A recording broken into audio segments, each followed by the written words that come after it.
Hello everyone, this is Vinay Maheshwari. Welcome to educational board by Vinay. तो आज का जो हमारा लेक्चर है इसमें हम लोग प्रॉपर तरीके से स्टैटिस्टिकल डिस्क्रिप्शन ऑफ डेटा को हम लोग डिस्कस करने वाले हैं। This is a complete revision video for all the CA aspirants. एक एक की पॉइंट्स मैं यहाँ पे आपको बताने वाला हूँ, प्लस ये भी बताने वाला हूँ कि आईसीए मैक्सिमम कहाँ कहाँ से क्वेश्चन पूछते हैं। तो आइए स्टार्ट करते हैं इस वीडियो को। तो सबसे पहली चीज हम लोग को जानना है स्टैटिस्टिक्स होता क्या है। डिफाइन स्टैटिस्टिक्स, ठीक है। तो स्टैटिस्टिक्स को हम लोग दो तरीके से डिफाइन कर सकते हैं। One is singular sense and the other is plural sense. Singular sense में अगर अपने को स्टैटिस्टिक्स को डिफाइन करना है, it is called as statistical methods. तो ये आप याद रखना कि स्टैटिस्टिकल मेथड्स अगर आपको कहीं पे दिख जाए तो इसका मतलब क्या हो रहा है, वो लोग सिंगुलर सेंस के बारे में बात कर रहे हैं। तो एक बार ये क्वेश्चन आया हुआ है, जस्ट उन्होंने लिख दिया कि स्टैटिस्टिकल मेथड्स, ऑप्शन में था singular sense, plural sense, both, none of this. तो आंसर हमारा क्या होगा, it will be singular sense. Clear है, ठीक है। तो स्टैटिस्टिकल मेथड्स में बेसिकली हम लोग और क्या क्या देखते हैं। We see collection of data, organisation of data, presentation of data, analysis of data and interpretation of data. ठीक है, इसका मतलब समझते हैं। देखिए, सबसे पहले हम लोग क्या करेंगे, डेटा को कलेक्ट करेंगे।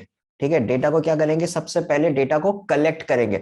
एक बार हमारे पास डेटा आ चुका है, उस डेटा को हम लोग क्या करेंगे, प्रॉपर तरीके से ऑर्गेनाइज करेंगे। क्लियर है, एक बार हमारे पास डेटा अगर आ चुका है तो उस डेटा को हम लोग क्या करेंगे, ऑर्गेनाइज करेंगे। एक बार ऑर्गेनाइजेशन का काम हो गया, then will present the data. अब बात याद है कि सर प्रेजेंट कैसे कैसे करेंगे, डेटा को कैसे कैसे प्रेजेंट करेंगे। देखिए, प्रेजेंटेशन करने के लिए बहुत सारे तरीके हमारे पास। हम लोग लाइन डायग्राम का यूज कर सकते हैं, बार डायग्राम का यूज कर सकते हैं, पाई डायग्राम का यूज कर सकते हैं, हिस्टोग्राम वगैरह का यूज कर सकते हैं। सो इन तरीकों से हम लोग डेटा को अच्छे तरीके से प्रेजेंट कर सकते हैं। एक बार हम लोग का प्रेजेंटेशन का काम हो गया, then what will do, will analyse the data. We will analyse the data. अब सर एनालिसिस कैसे होगा, इसमें हम लोग यूज करेंगे measure of central tendency in dispersion, उसके बाद में कोरिलेशन रिग्रेशन एनालिसिस यूज करेंगे। तो इन तरीकों से हम लोग डेटा को क्या कर सकते हैं, एनालिसिस कर सकते हैं। After analysis what will do, will conclude the data. अब हमारे पास सारी की सारी कहानी आ चुकी है, अब डेटा का सब कुछ हमें पता चल चुका है। अब क्या करेंगे, उस डेटा को देख के हम लोग को क्या करना है, कंक्लूजन निकालना कि अच्छा इसमें ये हो रहा है, इसमें वो हो रहा है। आई hope it is clear. Singular sense में हम लोग को क्या करना है, फिर से बता रहा हूं।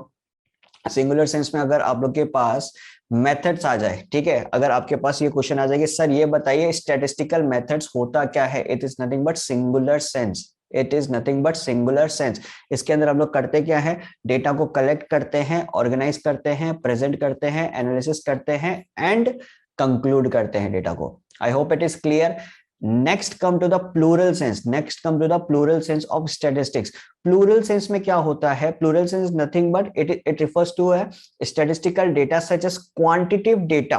क्लियर है, quantitative data and qualitative data and quantitative data. Clear है ये चीज, qualitative data and quantitative data किसको रिफर कर रहा है, ये डेटा को रिफर कर रहा है। यहां पे इस चीज को समझिएगा, प्लूरल सेंस में किसको रिफर कर रहा है, स्टैटिस्टिकल डेटा को रिफर कर रहा है। सिंगुलर सेंस में किसको रिफर कर रहा था, स्टैटिस्टिकल मेथड्स को रिफर कर रहा था। प्लूरल सेंस में स्टैटिस्टिकल डेटा को रिफर कर रहा है। ठीक है, अब इसके अंदर भी हम लोग क्या बात करेंगे, क्वांटिटेटिव डेटा के बारे में बात करेंगे और क्वालिटेटिव डेटा के बारे में बात करेंगे। सर क्वालिटेटिव का मतलब क्या होता है, क्वालिटेटिव डेटा का मतलब होता है एक ऐसा डेटा जिसको हम लोग मेजर नहीं कर सकते, एक ऐसा डेटा जिसको हम लोग मेजर नहीं कर सकते। अगर मैं कहता हूं कि ये एक इंसान है जो बहुत ज्यादा इंटेलिजेंट है, बहुत ज्यादा इंटेलिजेंट, लेकिन कितना इंटेलिजेंट ये मेरे को नहीं पता, बिकॉज मैं उसको मेजर नहीं कर सकता। ये एक इंसान है जो बहुत ज्यादा ऑनेस्ट है, कितना ऑनेस्ट है मेरे को नहीं पता, बिकॉज मैं उसको मेजर नहीं कर सकता। What is quantitative data, quantitative data का मतलब ये होता है कि एक ऐसा डेटा जिसको हम लोग मेजर कर सकते हैं। आई होप इट इज क्लियर कि क्वालिटेटिव क्या होता है और क्वांटिटेटिव क्या होता है। स्टैटिस्टिकल मेथड का बात करेंगे, it is singular sense. Statistical data का बात करेंगे, it is plural sense. Clear है। So next is origin of statistics. ये one of the important topic है, one of the important topic है, यहां से काफी बार क्वेश्चन आ चुका है। ओरिजिन ऑफ स्टैटिस्टिक्स, बस आप लोगों को नाम याद रखना है कि लैटिन वर्ड में स्टैटिस्टिक्स को हम लोग क्या बोलते हैं, status.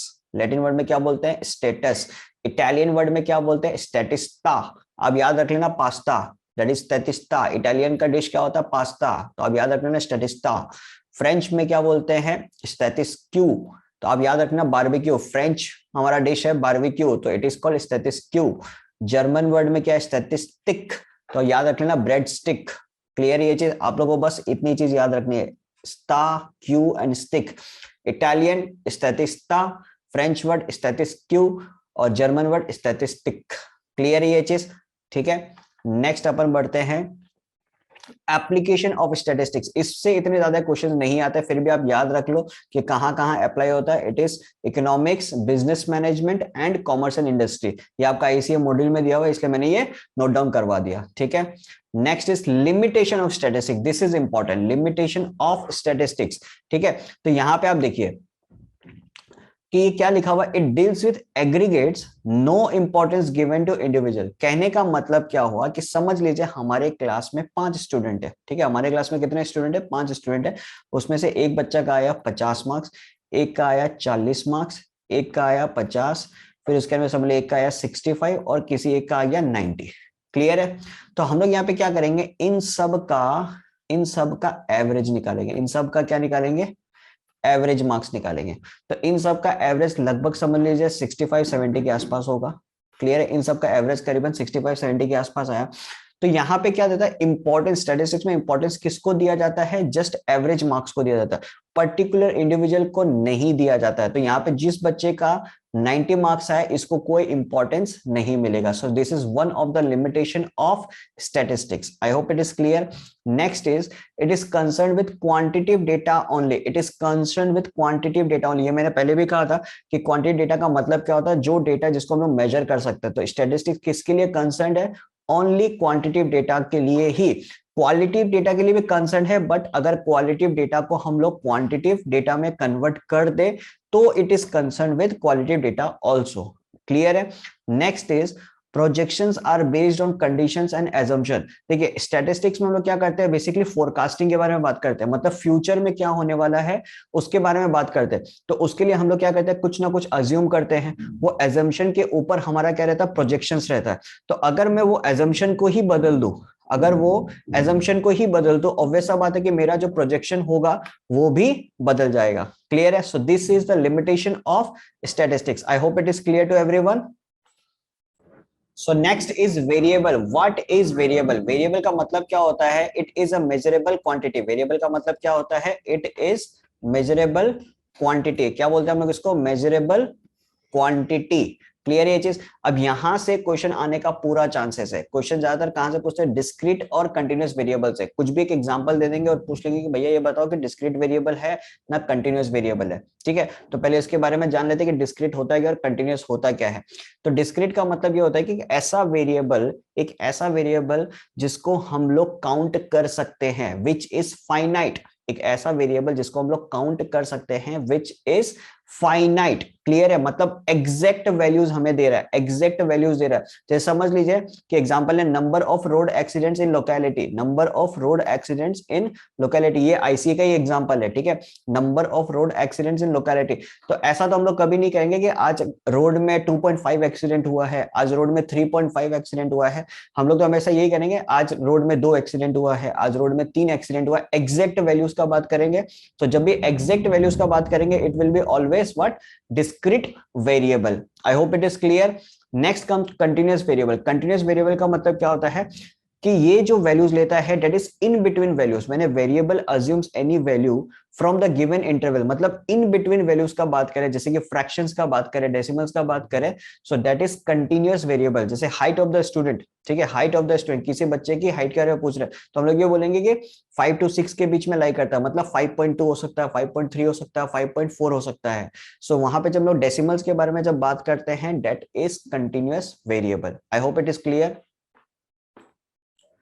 Next is what is data. Data क्या होता है, the quantitative information, the quantitative information which is shown as number, the quantitative information which is shown as number. ठीक है, एक ऐसा इंफॉर्मेशन जिसको हम लोग नंबर की फॉर्म में शो करते हैं, उसी को हम लोग क्या कहते हैं, डेटा। ठीक है, अब यहाँ पे भी दो टाइप का डेटा के बारे में हम लोग बात करेंगे। One is primary data and the other is secondary data. तो प्राइमरी डेटा के बारे में पहले समझते हैं।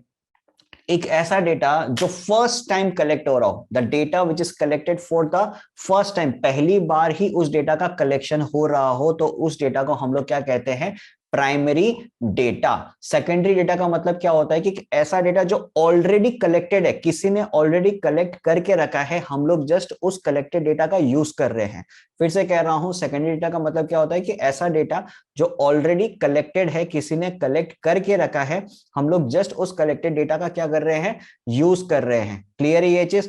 तो इस डेटा को हम लोग क्या बोलते हैं, सेकेंडरी डेटा। फिर से बता रहा हूं, primary data, the data which is collected for the first time, पहली बार जो डेटा कलेक्ट होता है उसे हम कहते हैं प्राइमरी डेटा। सेकेंडरी डेटा का मतलब क्या होता है, data which is already being collected, किसी और ने ऑलरेडी कलेक्ट करके रखा है, हम लोग जस्ट उसका यूज करते हैं, तो उसको हम लोग बोलते हैं secondary data. I hope it is clear. Next is collection of primary data.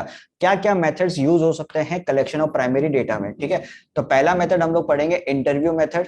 ठीक है, अब इंटरव्यू मेथड के अंदर भी क्या क्या हो सकता है, पर्सनल इंटरव्यू हो सकता है, इनडायरेक्ट इंटरव्यू हो सकता है, टेलीफोनिक इंटरव्यू हो सकता है। ठीक है, तो पर्सनल इंटरव्यू का मतलब क्या हुआ कि मेरे को समझ लीजिए, मैं ए हूं और मेरे को बी के बारे में इंफॉर्मेशन चाहिए, मैं ए हूं और मेरे को बी के बारे में इंफॉर्मेशन चाहिए, तो मैं डायरेक्टली बी से बात करूंगा और उससे उसका इंफॉर्मेशन ले लूंगा। क्लियर है ये चीज? मेरे को बी से इंफॉर्मेशन चाहिए, मैं डायरेक्टली बी से बात करूंगा और उससे डायरेक्टली उसका इंफॉर्मेशन ले लूंगा। तो यहाँ पे मैंने क्या लिखा, डायरेक्टली फ्रॉम रेस्पोंडेंट्स। रेस्पोंडेंट्स का मतलब क्या, जिससे मैं इंफॉर्मेशन ले रहा हूं। तो इस केस में मैंने क्या लिया, रेस्पोंडेंट मेरा क्या हो जाएगा, it will be B. Clear है? एग्जांपल में मैंने क्या लिख के रखा, natural calamity door to door survey. अब ये जो एग्जांपल्स हम लोग देख रहे हैं, ये एग्जांपल मैंने डायरेक्टली आईसीए मॉड्यूल से लिखा है। The reason is ICA directly यहां से पूछता है, नेचुरल कैलेमिटी दे देगा, फिर उसके बाद में आपको क्वेश्चन ऑप्शन में ये दे देगा कि personal interview, indirect interview, telephonic interview, none of this. तो हमारा आंसर क्या होगा, it will be personal interview. Clear है एकदम?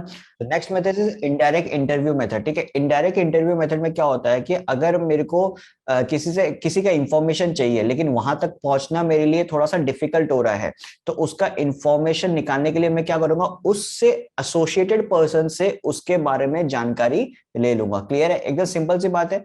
ए समझ लीजिए, ए बी और सी ये तीन दोस्त है। ठीक है, मेरे को सी का इंफॉर्मेशन चाहिए, मेरे को सी का इंफॉर्मेशन चाहिए, बट यहां तक पहुंचना मेरे लिए थोड़ा सा प्रॉब्लमेटिक है, थोड़ा सा डिफिकल्ट है, लेकिन मैं बी को जानता हूं और बी जो है वो सी का ही फ्रेंड है, तो मैं क्या करूंगा, जो सी का इंफॉर्मेशन है वो किससे कलेक्ट कर लूंगा, बी से कलेक्ट कर लूंगा। सो this is the method for indirect. Clear ये चीज?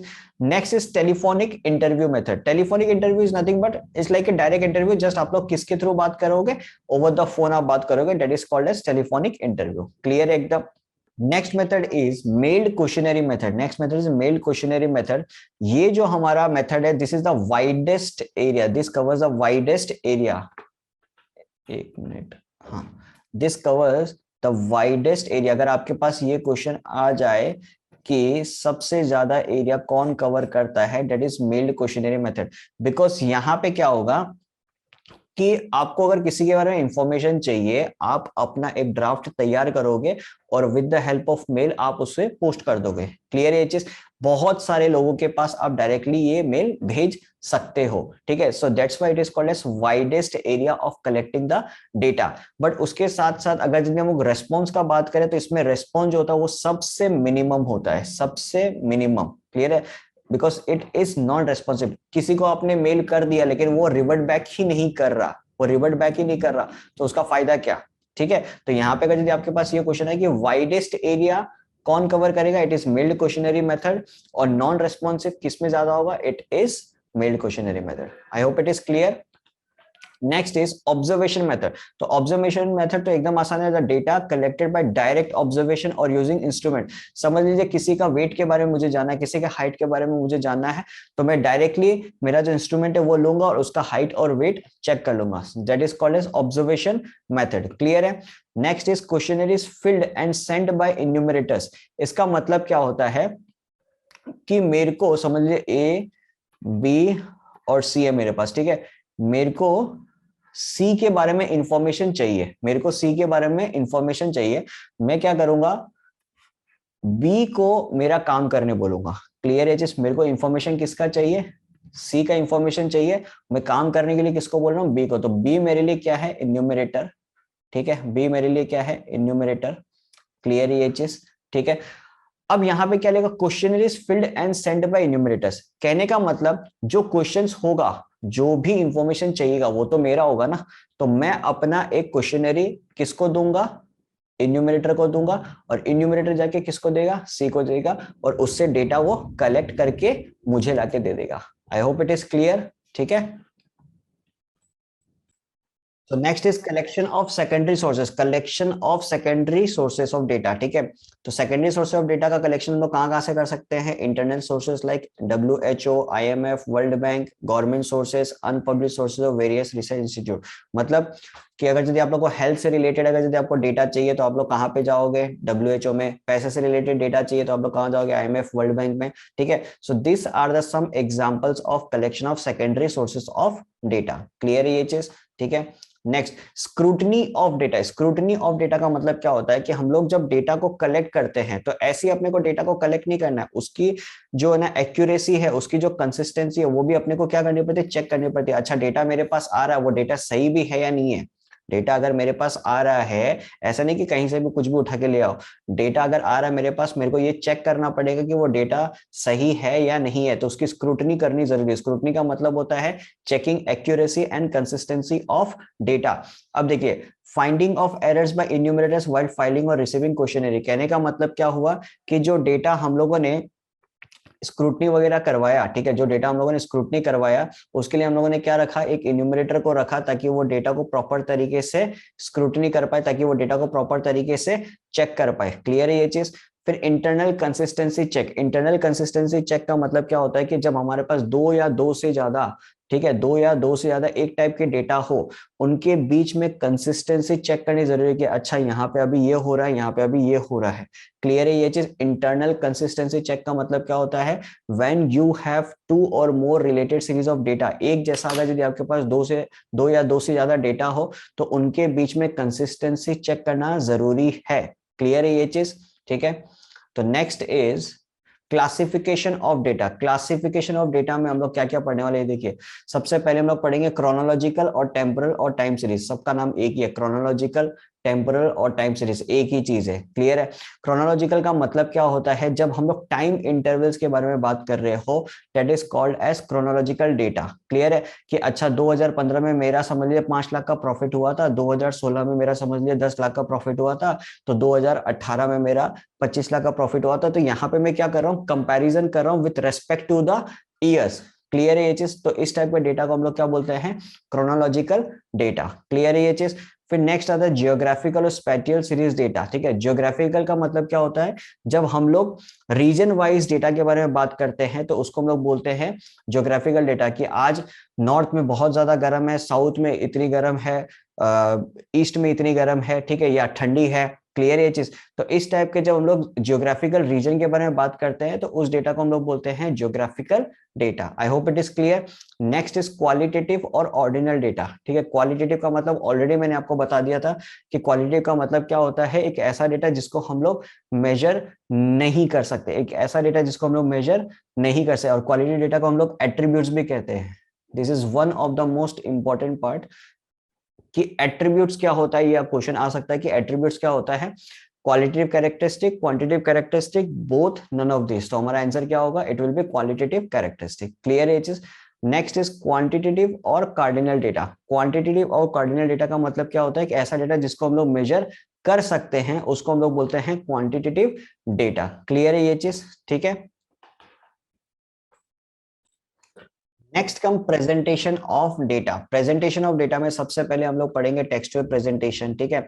एक ऐसा डेटा जिसको हम लोग टेक्स्ट के फॉर्म में या पैराग्राफ के फॉर्म में या सेंटेंस के फॉर्म में हम लोग लिखते हैं, उसको हम लोग बोलते हैं टेक्सचुअल प्रेजेंटेशन ऑफ डेटा, जिसका इतना ज्यादा यूज नहीं होता है, जो इतना मतलब है ना अट्रैक्टिव नहीं होता है। क्लियर है ये चीज कि एक ऐसा डेटा, आप सिर्फ इतना जानो कि एक ऐसा डेटा जिसको हम लोग पैराग्राफ या सेंटेंस के फॉर्म में लिखते हैं उसी को हम लोग क्या कहते हैं, टेक्सचुअल प्रेजेंटेशन। क्लियर है। Next is tabular presentation of data. This is important, this is important. यहाँ पे आप ये चीज लिख लो कि अगर क्वेश्चन आपके पास ये आए कि which is the accurate presentation of data, that is tabular representation. ठीक है। एक्यूरेट, अगर आपके पास ये क्वेश्चन आ जाए कि सबसे ज्यादा एक्यूरेट प्रेजेंटेशन ऑफ डेटा कौन है, that is tabular presentation of data. अब यहाँ पे कुछ कुछ चीजें आपको जाननी है कि देखिए स्टब क्या होता है। स्टब का मतलब क्या होता है, दिस इज स्टब। ठीक है। जो भी हम लोग रो की हेडिंग लिखते हैं, पहले तो रो और कॉलम बता देता हूँ। जो हॉरिजॉन्टल में हम लोग लिखते हैं डेट इज रो, वर्टिकल में जो लिखते हैं डेट इज कॉलम, ठीक है। तो स्टब का मतलब क्या हो गया, it is nothing but row heading. Rows की जो हेडिंग होती है, ठीक है, उसको हम लोग बोलते हैं स्टब्स, क्लियर है। Next is caption. यहाँ पे आप देख सकते हो कैप्शन, ये रही आपकी कैप्शन। जो हमारा कॉलम रहता है, कॉलम का जो हेडिंग होता है उसको हम लोग बोलते हैं caption, COLUMN। Column heading is called as caption, ठीक है। Next is body. बॉडी क्या होता है, द एंटायर पार्ट, ये जो पूरा का पूरा पार्ट है जहां पे हम लोग पूरा का पूरा डेटा लिखते हैं, इसको हम लोग बोलते हैं बॉडी, क्लियर है। Next is box head. Box head कौन सा पार्ट हो गया, the entire upper part of the table below caption, the entire upper part of the table, entire upper part of the table, उसको हम लोग बोलते हैं बॉक्स हेड, क्लियर है। फिर आता है हमारे पास सोर्स नोट। सोर्स नोट का मतलब क्या होता है कि जो हमारे पास इंफॉर्मेशन है वो कहां से आई है, उसका सोर्स क्या है, क्लियर ये चीज। फिर इसके बाद में आता है हमारा फुट नोट। फुट नोट का मतलब क्या होता है कि हमारे पास समझ लीजिए एक टेबल है, उसमें हम लोग कुछ इंफॉर्मेशन लिखना भूल जाते हैं, उसमें कुछ इंफॉर्मेशन हम लोग लिखना भूल जाते हैं, तो हम लोग कहाँ पे लिख सकते हैं, we can write that information as a footnote, clear है। तो यहाँ पे जो सबसे इंपॉर्टेंट चीज जो रिपीटेटिव में पूछा गया है वो है स्टब्स और कैप्शन, क्लियर है चीज। स्टब का मतलब रो हेडिंग और कैप्शन का मतलब होता है कॉलम हेडिंग, क्लियर है ये चीज। Next is diagrammatic presentation of data. Diagrammatic presentation of data, ठीक है। डायग्रामेटिक प्रेजेंटेशन ऑफ डेटा का सबसे मेन फायदा है कि it is attractive representation of data. सबसे ज्यादा अट्रैक्टिव लगता है डायग्रामेटिक प्रेजेंटेशन ऑफ डेटा, ठीक है। उसके बाद में अगर जिसमें इनका कंपैरिजन का बात करें कि टेबुलर फॉर्म और डायग्रामेटिक का, तो टेबुलर इज मोर एक्यूरेट। ये मैंने आपको पहले ही बताया कि टेबुलर फॉर्म जो होता है that is more accurate than any other representation of data.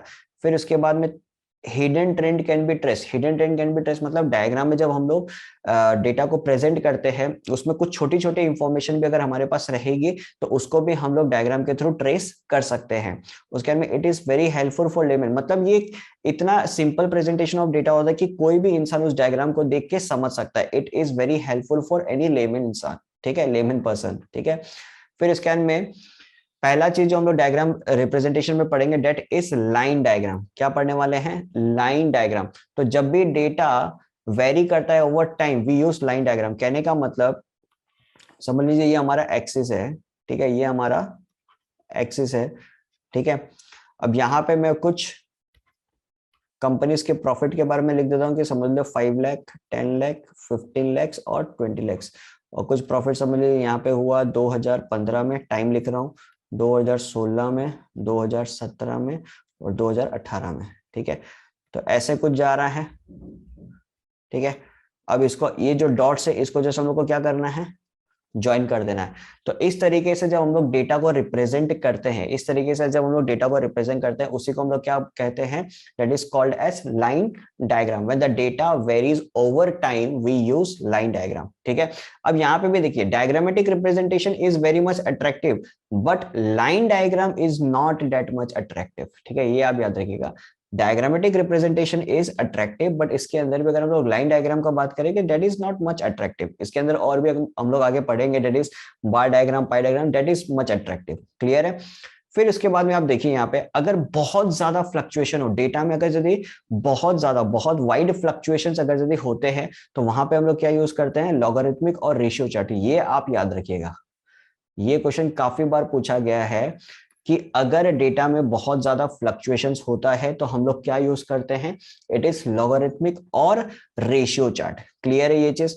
फिर इसके बाद में आता है multiple line chart. Multiple line chart कब यूज होते हैं, जब हम लोग के पास दो या दो से ज्यादा डेटा हो, ठीक है, लेकिन उनका जो यूनिट्स हो वो सेम हो, ठीक है, दो या दो से ज्यादा डेटा हो लेकिन उनका जो यूनिट्स हो वो हमारे पास सेम हो, तो वहां पे हम लोग यूज करते हैं मल्टीपल लाइन चार्ट। देख सकते हैं जैसे कि मैंने ये वाला डायग्राम बनाया, इसी के अंदर एक और अगर यदि मेरे पास क्वांटिटी हो इसी डायग्राम के अंदर मैं शो कर दूं तो इसको मैं बोल सकता हूं मल्टीपल लाइन चार्ट, क्लियर है ये चीज।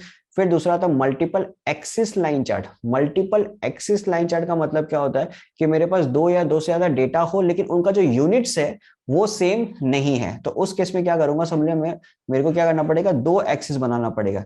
यहाँ पे भी एक वाई एक्सिस, समझिए इसको वाई बोल रहा हूँ, यहाँ पे एक वाई वन एक्सिस। तो यहाँ का कुछ डेटा होगा, यहाँ का कुछ डेटा होगा। क्लियर है? तो यहाँ पे मैं क्या कर रहा हूँ, दो एक्सिस बना रहा हूँ। For what? अगर मेरे पास यूनिट्स अलग अलग हो। तो ये आपको याद रखना है कि अगर आपके पास डिफरेंट यूनिट्स हो देन आपको क्या यूज करना है, मल्टीपल एक्सिस लाइन चार्ट। अगर आपके पास सेम यूनिट्स हो डेटा के तो आपको क्या यूज करना है, मल्टीपल लाइन चार्ट। क्लियर है ये चीज?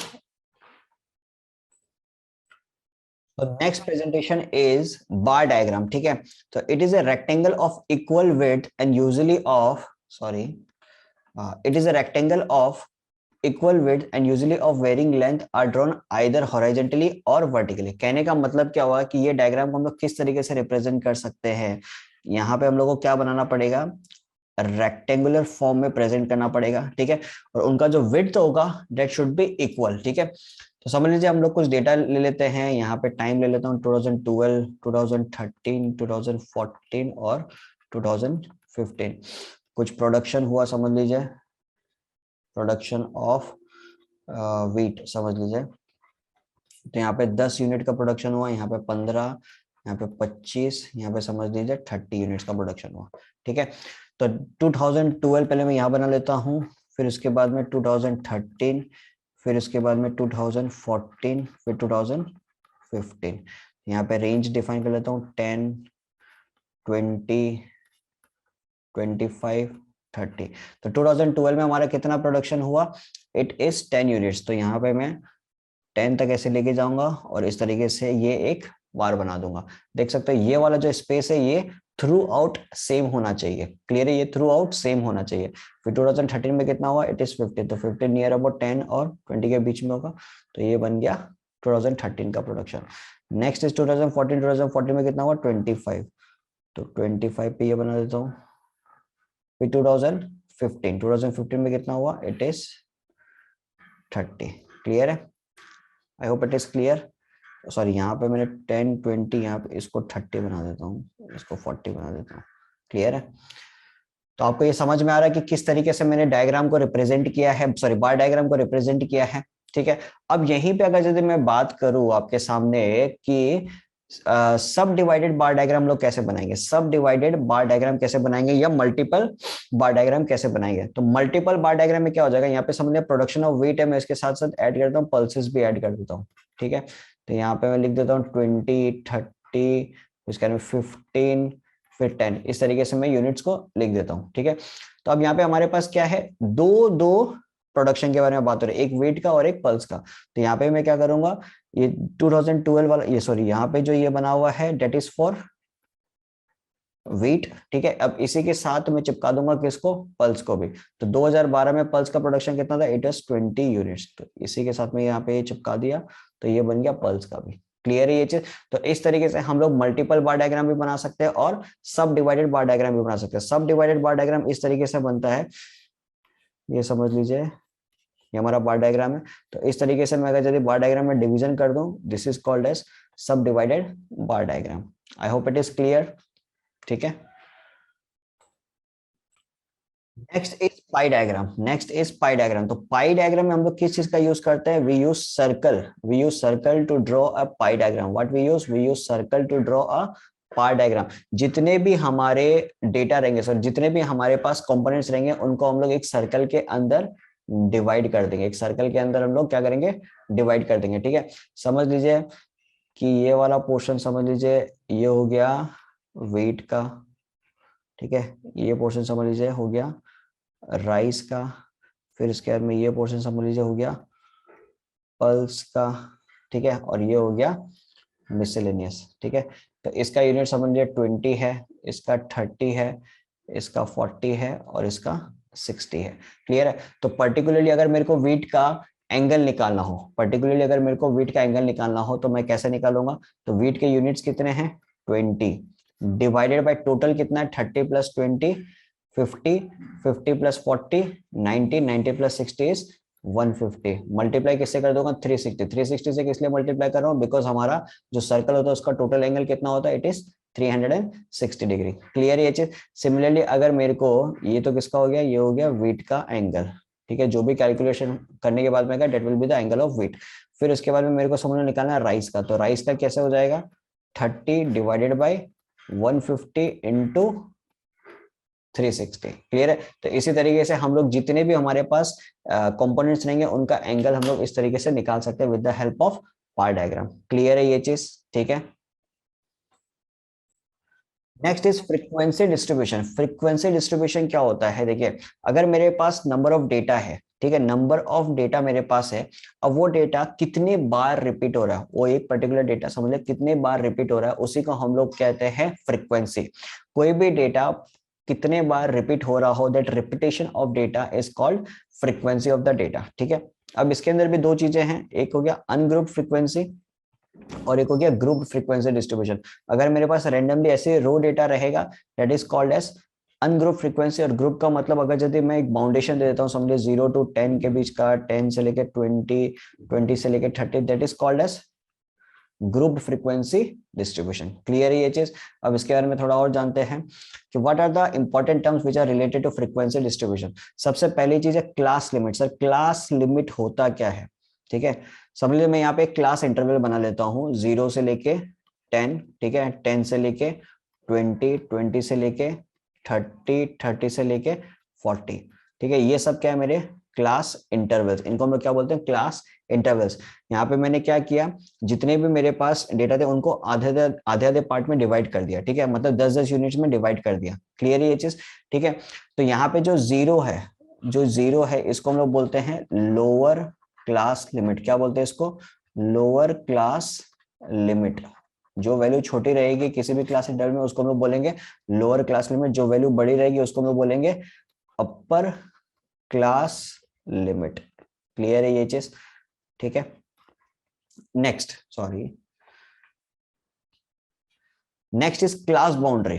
सर क्लास बाउंड्री क्या होता है, देखिए उससे पहले हम लोग समझते हैं दो टाइप की सीरीज को, ठीक है। ये जो मैंने लिखा अभी तक इसे हम लोग कहते हैं exclusive series. Exclusive series, exclusive series क्यों कहते हैं, बिकॉज यहाँ पे आप देख सकते हो एक कंटिन्यूटी 0 to 10 था, 10 से लेके 20, 20 से लेके 30, एक कंटिन्यूटी चल रही है हमारे पास, ठीक है। अगर मैं इस तरीके से लिख दूं 0 to 10, then 11 to 20, then 21 to 30, then 31 to 40, यहाँ पे कंटिन्यूटी नहीं चल रही, यहाँ पे कंटिन्यूटी ब्रेक हो रही है, ठीक है। तो इसे हम लोग कहते हैं इंक्लूसिव सीरीज। इसे हम क्या कहते हैं, इंक्लूसिव सीरीज, ठीक है। एक्सक्लूसिव सीरीज को ओवरलैपिंग भी कहते हैं, इंक्लूसिव सीरीज को नॉन ओवरलैपिंग भी कहते हैं, ठीक है। तो जब एक्सक्लूसिव सीरीज का बात कर रहा होगा तो क्लास बाउंड्री और class limit both are same. Class boundary and class limit both are same. Clear है ये चीज, class boundary and class limit दोनों क्या होंगे, सेम होंगे, ठीक है। लेकिन जब इंक्लूसिव सीरीज का बात कर रहा होगा क्लास लिमिट और क्लास बाउंड्री सेम नहीं होंगे, तो वहां पे मेरे को निकालना पड़ेगा लोअर क्लास बाउंड्री और अपर क्लास बाउंड्री। तो उसके लिए मैं क्या करूंगा, जो भी एलसीएल रहेगा, समझ ले 0 to 10 है, ठीक है, इसको 0 to 10, इसको 1 to 10 ले लेता हूँ, ठीक है, 1 to 10 है, ठीक है। तो 1 to 10 के बीच में अगर मैं बात करूंगा तो यहाँ पे इसका अगर यदि मेरे को एलसीबी निकालना मतलब लोअर क्लास बाउंड्री निकालना है, तो उसके लिए क्या करूंगा, सबसे पहले लोअर क्लास लिमिट को उठाऊंगा और इससे 0.5 को माइनस कर दूंगा, तो मेरे पास क्या आ जाएगा 0.5। और जो अपर क्लास बाउंड्री है इसको उठाऊंगा, इस पे 0.5 ऐड कर दूंगा, तो 10 + 0.5 इट विल बी 10.5। क्लियर है ये चीज, सॉरी। तो यहाँ पे आपको समझ में आया होगा कि अगर हमारा जो सीरीज है वो एक्सक्लूसिव सीरीज रहा तो क्लास बाउंड्री और क्लास लिमिट सेम रहेंगे। अगर इंक्लूसिव सीरीज रहा तो क्लास बाउंड्री और क्लास लिमिट कैसे निकालेंगे, देखिए वहां पे लोअर क्लास बाउंड्री निकालने के लिए क्या करेंगे, लोअर क्लास लिमिट में से 0.5 माइनस और अपर क्लास लिमिट में से 0.5 प्लस कर देंगे, ठीक है। तो वो सीरीज ऑटोमेटिकली इंक्लूसिव से किस में कन्वर्ट हो जाएगा, एक्सक्लूसिव सीरीज में कन्वर्ट हो जाएगा। क्लियर है ये चीज, ठीक है। Next is what are mid point, mid value और मिड क्लास, ठीक है। मिड पॉइंट का मतलब समझ लीजिए 0 to 10 10 to 20 का बात आ रहा है, तो इसका मिड पॉइंट क्या हो जाएगा, इट विल बी 5, ऑब्वियस सा बात है। जो भी हमारे पास क्लास लिमिट्स रहेंगे उनका एवरेज निकालना, 0 + 10 divided by 2 it will B 5। फिर 10 to 20 का बात करेंगे तो 10 + 20 it is 30, 30 divided by 2 it is 15। इसी को हम लोग क्या बोलते हैं, मिड पॉइंट और मिड क्लास। क्लियर है ये चीज। Next is width and size of class interval. Width and size of class interval का मतलब क्या हुआ कि अगर 0 to 10, 10 to 20 की बात कर रहा हूं, तो इसका मतलब क्या हुआ कि upper class boundary minus lower class boundary का डिफरेंस कितना आएगा, ऑब्वियसली इट विल बी 10। 20 और 10 का डिफरेंस कितना आएगा, ऑब्वियसली इट इज 10।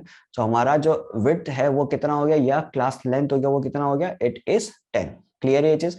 नेक्स्ट दो इंपॉर्टेंट चीज जिन पे क्वेश्चन काफी बार पूछा गया है, डायरेक्ट क्वेश्चन आता है, डायरेक्ट क्वेश्चन कि फ्रीक्वेंसी डेंसिटी क्या होता है। Frequency density is nothing but frequency of A class divided by class length of the class. Clear है क्या बोल रहा हूं, frequency of the class divided by class length of the class. समझ लीजिए 0 to 10, 10 to 20, 20 to 30, 30 to 40 मेरे पास है, ठीक है।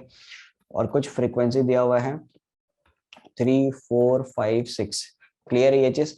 तो ये मेरे पास क्या हो गया, क्लास इंटरवल, और ये हो गया मेरे पास फ्रीक्वेंसी। अब क्वेश्चन ये पूछ रहा है कि 20 to 30 का जो रेंज है इसका मेरे को फ्रीक्वेंसी डेंसिटी बताओ। तो इसके एसोसिएटेड फ्रीक्वेंसी कितनी है, 5 डिवाइडेड बाय क्लास लेंथ कितना हो गया, 20 और 30 के बीच में क्लास लेंथ कितना है, it is 30, sorry it is 10। तो हमारे पास आंसर कितना आ जाएगा, it will B 1/2, that is 0.5। Clear है। सिमिलरली रिलेटिव फ्रीक्वेंसी और परसेंटेज फ्रीक्वेंसी क्या होता है, frequency of A class divided by total frequency of the table. ठीक है, समझ लीजिए 20 और 30 के बीच का मेरे को रिलेटिव फ्रीक्वेंसी बताना है, तो उसके लिए मैं क्या करूंगा, इससे एसोसिएटेड फ्रीक्वेंसी कितनी है 5 डिवाइडेड बाय टोटल फ्रीक्वेंसी कितनी होगी, 5 + 4 9, 9 + 3 12, 12 + 6 18, तो it will B 5/18। So this is relative frequency. Clear है ये चीज।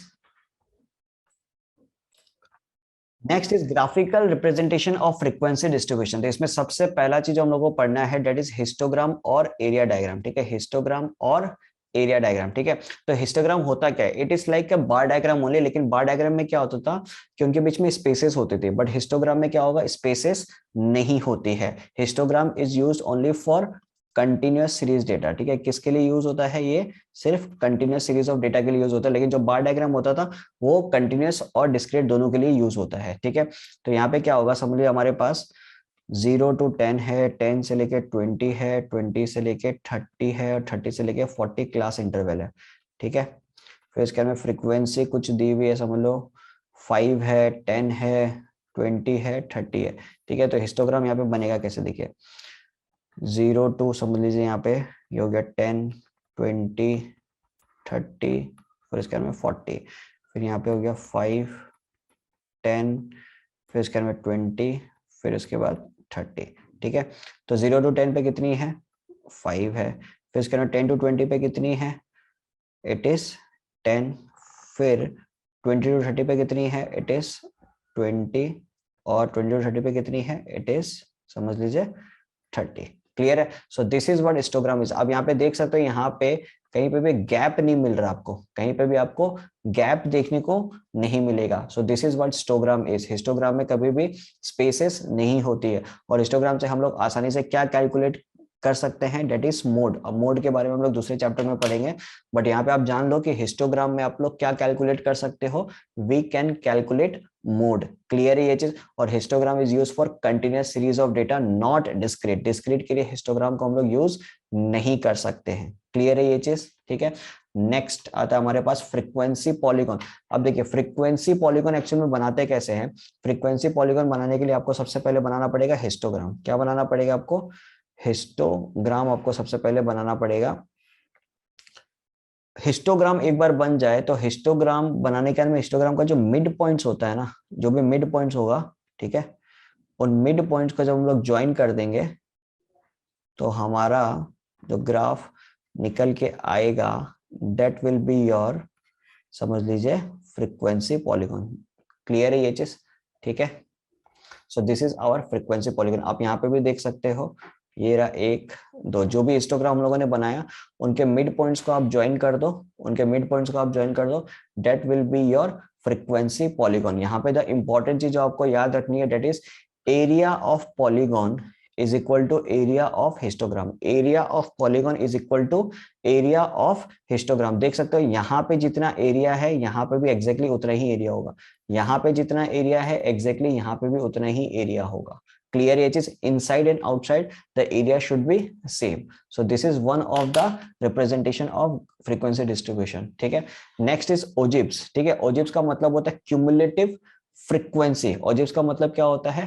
Cumulative frequency. अब क्यूमुलेटिव फ्रीक्वेंसी कैसे निकालते हैं? देखिए समझ लीजिए हमारे पास क्लास इंटरवल कुछ है 0 से लेके 10, 10 से 20, 20 से लेके 30, 30 से लेके 40। फ्रीक्वेंसी हो गया समझ लीजिए 1 2 3 4।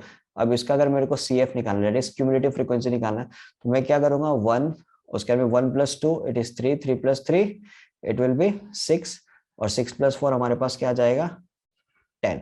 सो this is what cumulative frequency. अब ये जो क्यूमुलेटिव फ्रीक्वेंसी है, ये जो हमारा क्यूमुलेटिव फ्रीक्वेंसी हम लोगों ने निकाला है, इसको हम लोग बोलते हैं लेस देन क्यूमुलेटिव फ्रीक्वेंसी। क्या बोलते हैं इसको? लेस देन क्यूमुलेटिव फ्रीक्वेंसी, या हम लोग बोल सकते हैं इसको लेस देन ओजिब्स। ठीक है, जो नीचे से ऊपर की ओर जा रहा हो, जो नीचे से ऊपर की ओर जा रहा हो। सिमिलरली एक और क्यूमुलेटिव फ्रीक्वेंसी होता है जिसको हम लोग बोलते हैं मोर देन ओजिब, जो हमारा ऊपर से नीचे की ओर आ रहा होता है, जो हमारा ऊपर से नीचे की ओर आ रहा होता है, जिसको हम लोग बोलते हैं मोर देन ओजिब। तो आप यहाँ पे देख सकते हो ये वाला जो ग्राफ है हमारा, दिस इज मोर देन ओजिब, ये वाला जो ग्राफ है दिस इज लेस देन। जो नीचे से ऊपर की ओर जा रहा हो that is less than cumulative frequency, जो ऊपर से नीचे की ओर आ रहा हो that is more than cumulative frequency. अब लेस देन और मोर देन जिस पॉइंट पे हम लोग को मिलते हैं, उस पॉइंट से अगर हम परपेंडिकुलर लाइन, उस पॉइंट से अगर हम लोग परपेंडिकुलर लाइन अपने एक्स एक्सिस पे खींच दे, तो एक्स एक्सिस पे जो हमें पॉइंट मिलेगा that will be our median.